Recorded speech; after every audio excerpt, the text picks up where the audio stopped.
संख्या मन्त्रालयको कोभिड-19 सम्बन्धी नियमित प्रेस ब्रिफिङमा स्वागत छ। म प्राध्यापक डाक्टर जागेश्वर गौतम। हामी हरेक दिन जस्तै आज पनि नेपालमा कोभिड-19 को राष्ट्रिय अद्यावधिक विवरणका साथ उपस्थित भएका छौँ। आज हामीले नेपाल स्वास्थ्य अनुसन्धान परिषदका सदस्य सचिव डाक्टर प्रदीप गेवालीलाई निम्त्याएका छौँ। हामीलाई साङ्केतिक भाषामा दिनेश श्रेष्ठले साथ दिइरहनु भएको छ। आज देशभरि जम्मा सक्रिय संक्रमितहरूको संख्या 6544 र प्रदेश अनुसार संक्रमितहरूको संख्या प्रदेश 1 मा 511, प्रदेश 2 मा 3075, बागमती प्रदेशमा 1132, गण्डकी प्रदेशमा 237, प्रदेश 5 मा 446, कर्णाली प्रदेशमा 169 र सुदूरपश्चिम प्रदेशमा 974 जना हुनुहुन्छ। हाल विश्व नै कोभिड-19 को महामारी को चपेटामा छ। नेपालमा पनि यसले ठूलो असर गर्दै गइरहेको छ। आजको तथ्याङ्क हेर्दा विश्वमा 1,98,17,574 जना व्यक्तिहरू कोभिड-19 बाट संक्रमित हुनुभएको छ भने 7,29,748 जना व्यक्तिको मृत्यु भइसकेको छ र ठिक हुनेको संख्या 1,27,29,896 रहेको छ। नेपालमा कोभिड-19 पीसीआर टेस्ट प्रति 10 लाख जनसङ्ख्यामा 15,204, प्रति 10 लाख जनसङ्ख्यामा मृत्यु 2.75 छ। संक्रमणबाट मुक्त हुने दर 71.1% छ। आजको पीसीआर 8,515 जना गरी जम्मा 4,83,804 छ, 43,804 छ। क्वारेन्टिनमा रहनुभएका व्यक्तिहरूको संख्या 11,038 रहेको छ। कोभिड-19 संक्रमण मुक्त भई 24 घण्टामा डिस्चार्ज हुनुहुनेहरूमा 40 जना र आजसम्म डिस्चार्ज हुनुहुने 16,353 हुनुहुन्छ। संक्रमितहरू निको भई घर फर्किसक्नु भएको छ। उहाँहरूको उपचार तथा हेरचाहमा अहोरात्र खटिनुभएका चिकित्सक, नर्सिङ स्टाफ, अन्य स्वास्थ्यकर्मी तथा अन्य सहयोगी शुभेच्छुकहरूलाई हार्दिक धन्यवाद दिन चाहन्छौँ।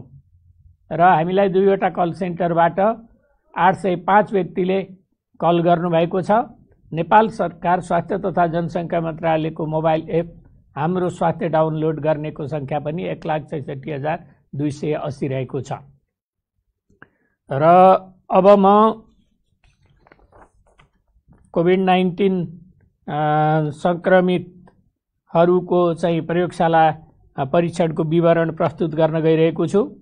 बीपी कोइराला स्वास्थ्य विज्ञान प्रतिष्ठान धरान प्रयोगशालामा सुनसरीका 3 जना, कोशी अस्पताल विराटनगर प्रयोगशालामा सिराहाका 4 जना र मोरङका 28 जना, प्रादेशिक जनस्वास्थ्य प्रयोगशाला विराटनगरमा झापाका 4 जना र सुनसरीका 3 जना, गजेन्द्र नारायण सिंह अस्पताल राजविराज प्रयोगशालामा सप्तरीका 15 जना, प्रादेशिक जनस्वास्थ्य प्रयोगशाला जनकपुर धाममा धनुषाका 35, महोत्तरीका 15, रौतहटका 1, सप्तरीका 2, सर्लाहीका 2 र सिन्धुलीका 1 जना हुनुहुन्छ।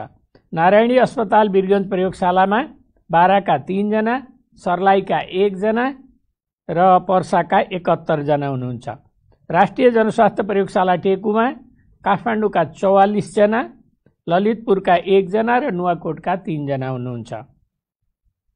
शुक्रराज ट्रपिकल तथा सरुवा रोग अस्पताल प्रयोगशालामा धनुषाका 1 जना, काठमाडौँका 18 जना, यसैगरी भरतपुर अस्पताल प्रयोगशालामा चितवनका 7 जना र नवलपरासी पूर्वका 1 जना, पाटन अस्पताल ललितपुर प्रयोगशालामा काठमाडौँका 5 जना र धनुषाका 1 जना, वीर अस्पताल काठमाडौँमा बाराका 1 जना, रामेछापका 1 जना र सिन्धुपाल्चोकका 1 जना, स्टार अस्पताल प्रयोगशाला सानेपामा काठमाडौँका 13 जना, ललितपुरका 1 जना र सर्लाहीका 1 जना हुनुहुन्छ। ह्याम्स हस्पिटल प्रयोगशालामा काठमाडौँका 8 जना, नेपाल कोरिया मैत्री अस्पताल मा धादिङका 1 जना, काठमाडौँका 1 जना, नवलपरासी पूर्वका 1 जना र पर्साका 2 जना हुनुहुन्छ। वीरेन्द्र अस्पताल प्रयोगशालामा काठमाडौँका 1 जना, प्रादेशिक क्षयरोग केन्द्र प्रयोगशाला पोखरामा पर्वतका 1 जना, प्रादेशिक जनस्वास्थ्य प्रयोगशाला रूपन्देहीमा पाल्पाका 1 जना, नवलपरासी पूर्वका 1 जना, कपिलवस्तुका 6 जना र रूपन्देहीका 5 जना हुनुहुन्छ। भेरी अस्पताल प्रयोगशाला नेपालगञ्जमा बाँकेका 21 जना र बर्दियाका 2 जना हुनुहुन्छ। यसैगरी लुम्बिनी प्रादेशिक अस्पताल बुटवलमा कपिलवस्तुका 11 जना, नवलपरासी पूर्वका 1 जना र रूपन्देहीका 5 जना हुनुहुन्छ।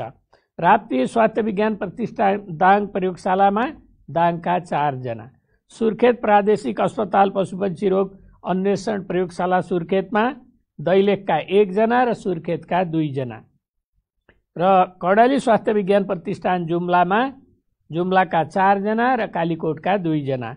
डडेलधुरा अस्पताल प्रयोगशाला डडेलधुरामा बैतडीका 1 जना, डडेलधुराका 3 जना र डोटीका 8 जना। यसरी जम्मा हाम्रो 37 वटा प्रयोगशालाबाट जम्मा 380 जना संक्रमित भेटिनु भएको छ।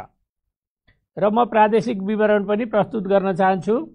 क्वारेन्टाइनमा रहेका व्यक्तिहरूको संख्या प्रदेश अनुसार प्रदेश 1 मा 2508, प्रदेश 2 मा 1337, बागमतीमा 914, गण्डकीमा 2845, प्रदेश 5 मा 1532, कर्णालीमा 544 र सुदूरपश्चिममा 1358 गरी जम्मा 11038 र हालसम्म संक्रमित ठिक भई डिस्चार्ज हुनेको संख्या यस प्रकार छ। प्रदेश 1 मा 947, 2 मा 3334, बागमती प्रदेश 603, गण्डकी प्रदेश 1449, प्रदेश 5 मा 4179, कर्णालीमा 1890 र सुदूरपश्चिम प्रदेशमा 3951 गरी जम्मा 16353। जिल्लागत रूपमा 500 भन्दा बढी सक्रिय संक्रमितहरू रहेका जिल्लाहरू 4 वटा छन्: पर्सा, रौतहट, महोत्तरी र काठमाडौँ। र संक्रमितहरू संक्रमित नभएका जिल्लाहरू चाहिँ 7 वटा छन्: खोटाङ, धनकुटा, सङ्खुवासभा, मनाङ, मुस्ताङ, डोल्पा र हुम्ला। र यसपछि नेपाल स्वास्थ्य अनुसन्धान परिषदका सदस्य सचिव डाक्टर प्रदीप गेवालीले आफ्नो प्रस्तुत गर्न गइरहनु भएको छ। नमस्कार सबैजनालाई।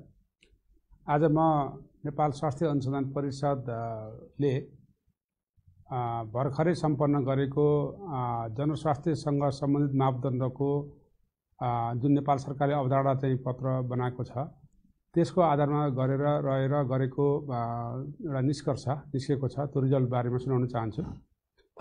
र यो रिसर्चको एउटा टाइटल थियो जनस्वास्थ्य मापदण्ड SMS, सोशल डिस्टेन्सिङ, सामाजिक दूरी, मास्कको उचित प्रयोग र सेनिटाइजर को पब्लिक कम्प्लायन्सको सम्बन्धमा गरिएको सर्वेको प्रतिवेदन। नेपाल सरकार स्वास्थ्य जनसङ्ख्या मन्त्रालयको मन्त्री स्तरको निर्णयबाट कार्यान्वयन गर्नु भनी 2070 4/7 गते पत्राचार भए अनुरूप जनस्वास्थ्यका मापदण्ड SMS, सामाजिक दूरी, मास्कको प्रयोग र सेनिटाइजर र साबुनको प्रयोग सम्बन्धी अनुसन्धान गरी रिपोर्ट तयार गरिएको छ। यस सर्वेक्षणमा अवलोकन विधि अपनाई सर्वेक्षण गरिएको थियो।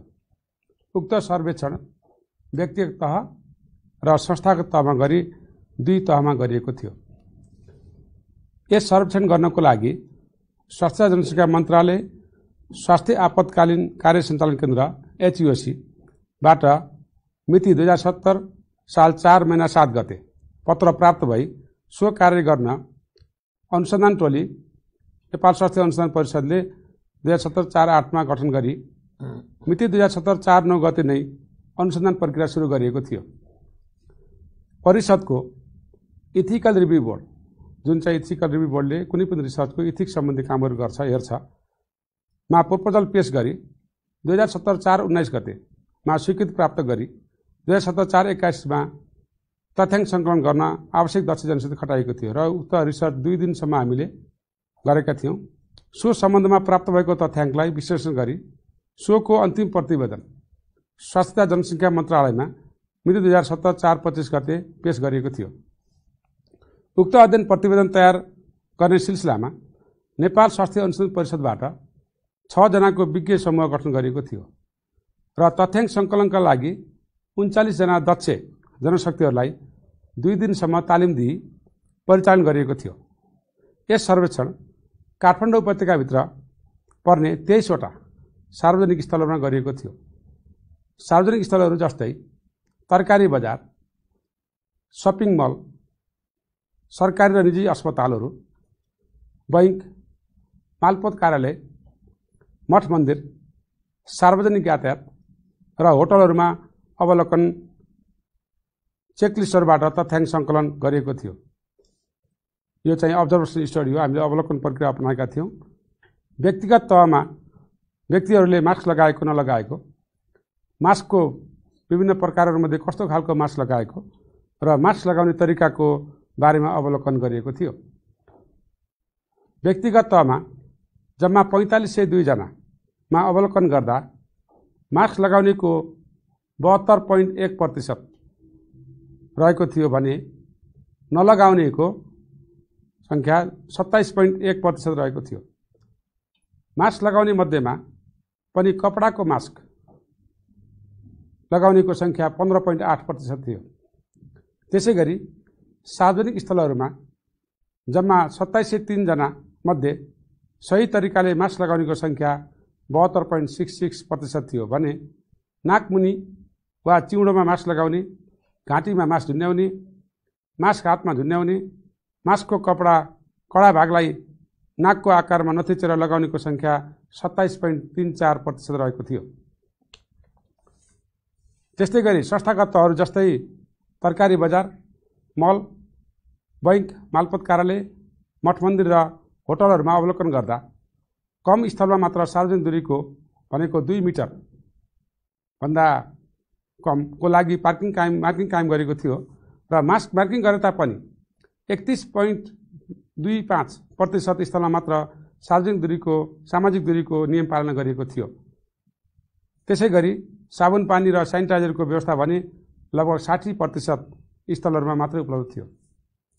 निजी र सरकारी अस्पतालहरूमा अवलोकन गर्दा सामाजिक दूरीको लागि ओपिडी, फार्मेसी, टिकट काउन्टर अगाडि मार्किङ कायम गरिएको थियो तर कुनै पनि अस्पतालको चमेनागिरीमा भने सार्वजनिक दूरीको 2 मिटर मार्किङ कायम गरिएको थिएन र 20% अस्पतालमा मात्र सामाजिक दूरीको नियम पालना भएको पाइएको थियो।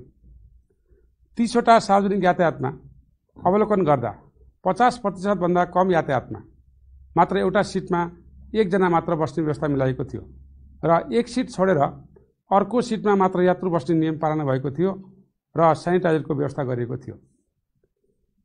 अन्त्यमा नेपाल सरकारले जारी गरेको कोभिड-19 विरुद्ध जनस्वास्थ्यका मापदण्ड SMS, सामाजिक दूरी, मास्कको प्रयोग र सेनिटाइजरको प्रयोग र साबुन पानीले हात धुने व्यवस्था सम्बन्धी मापदण्डको प्रयोग जनमानसमा प्रभावकारी ढङ्गबाट पालना भएको पाइएन। सोही मापदण्डको प्रभावकारी पालनाको लागि सार्वजनिक स्थलहरूमा नियमित अनुगमन गर्न अति आवश्यक छ। जिम्मेवार निकायहरूले सोही मापदण्डलाई कडाइका साथ लागू गर्नुपर्दछ भन्ने निष्कर्ष साथ म बिदा हुन्छु। धन्यवाद। हस्, धन्यवाद डाक्टर प्रदीप गेवालीलाई।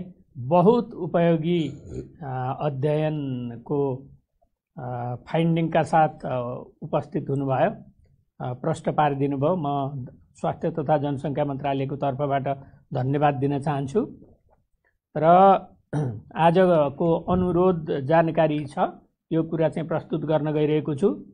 नेपाल सरकार स्वास्थ्य तथा जनसङ्ख्या मन्त्रालयका प्रतिनिधि र अनसनरत सत्याग्रही युवा इनफ बीच आज मिति 2077 साल श्रावण 25 गते 13 बुँदे सहमति गरी कोभिड-19 को परीक्षण, निदान तथा उपचार व्यवस्थापनका सन्दर्भमा समयानुकूल सुधार परिमार्जन गर्दै सबै वर्गहरू एकजुट हुँदै काम गर्ने वातावरण बनाउन सहमति भएको छ।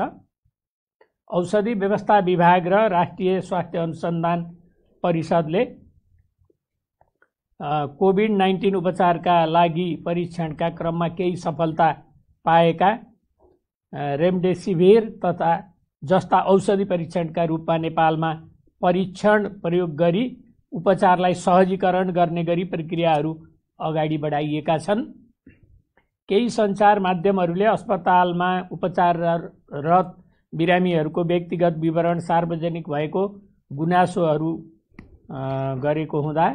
आएको हुँदा यसले गर्दा बिरामीहरूको व्यक्तिगत जीवन, परिवार तथा समाजलाई पर्न जाने गम्भीर असर तथा गोपनीयताको हकको सीमा ख्याल गरिदिनु हुनका लागि सम्बद्ध पक्षलाई अनुरोध गर्दछु। केही प्राइभेट प्रयोगशालाहरूले घरमा गई स्वाब सङ्कलन गरी रियल टाइम PCR गरेको भन्ने सूचना प्राप्त भएकोले आजैका दिनदेखि त्यस्तो नगर्नु हुन चाहिँ जानकारी गराइन्छ र हामी आज धेरै महत्त्वपूर्ण फाइन्डिङका साथ यहाँ उपस्थित भएका छौँ र जनस्वास्थ्यका मापदण्डमा मास प्रयोग गर्नेको सङ्ख्या जम्मा 72% मात्र भेटिएको छ र यसले चाहिँ अझै पनि 28% मान्छेले मास प्रयोग गरिरहेका छैनन् भन्ने रिपोर्ट प्राप्त भयो र जसले मास प्रयोग गर्नुभएको थियो त्यसलाई 100 मान्दा 72%ले मात्र ठिकसँग प्रयोग गरेको भन्ने बुझियो। र म फेरि पनि भन्न चाहन्छु, कोभिड-19 को कुनै पनि उपचार छैन, यसको भ्याक्सिन पनि पत्ता लागेको छैन र अहिले गर्ने हामीले गरेका उपचारहरू भनेका सपोर्ट मात्रै हुन्, लक्षण अनुसारको उपचार मात्रै हो। यसको कुनै पनि उपचार पत्ता लागेको छैन। त्यसो भएको हुनाले यसबाट बच्नका लागि, प्रिभेन्सनका लागि, रोकथामका लागि गर्ने कामहरू महत्त्वपूर्ण छन्।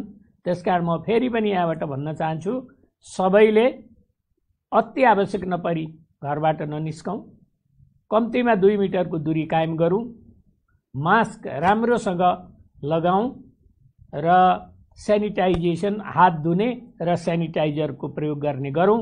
यति गरेर चाहिँ हामी स्वस्थ रहन सकिन्छ। र दुःखद खबर छन् आज दुईटा। कास्की जिल्ला पोखरा महानगरपालिका वडा नम्बर 19 बस्ने 62 वर्षीय एक पुरुषको मिति 2077 साल साउन 24 गते राति 11:35 बजे उपचारको क्रममा पोखरा स्वास्थ्य विज्ञान प्रतिष्ठान कास्कीमा दुःखद निधन भएको छ। उहाँ मधुमेहका रोगी हुनुहुन्थ्यो। अर्को पर्सा जिल्ला वीरगञ्ज महानगरपालिका वडा नम्बर 2 बस्ने 20 वर्षीय एक महिलाको मिति 2077 साउन 24 गते बिहान 31 बजे दुःखद निधन भएको छ। उनी नारायणी अस्थायी कोरोना विशेष अस्पताल गण्डकमा पुर्याइएपछि मृत घोषित भएकी थिइन् र यसरी मृत्यु हुनेको सङ्ख्या 75 पुगेको छ र मृत्युमा स्वास्थ्य तथा जनसङ्ख्या मन्त्रालय हार्दिक संवेदना प्रकट गर्दछ। यसका साथै यो कोभिड-19 सम्बन्धी अद्यावधिक विवरण नेसनल अपडेट यहीँनिर अन्त्य हुन्छ। धन्यवाद, नमस्कार।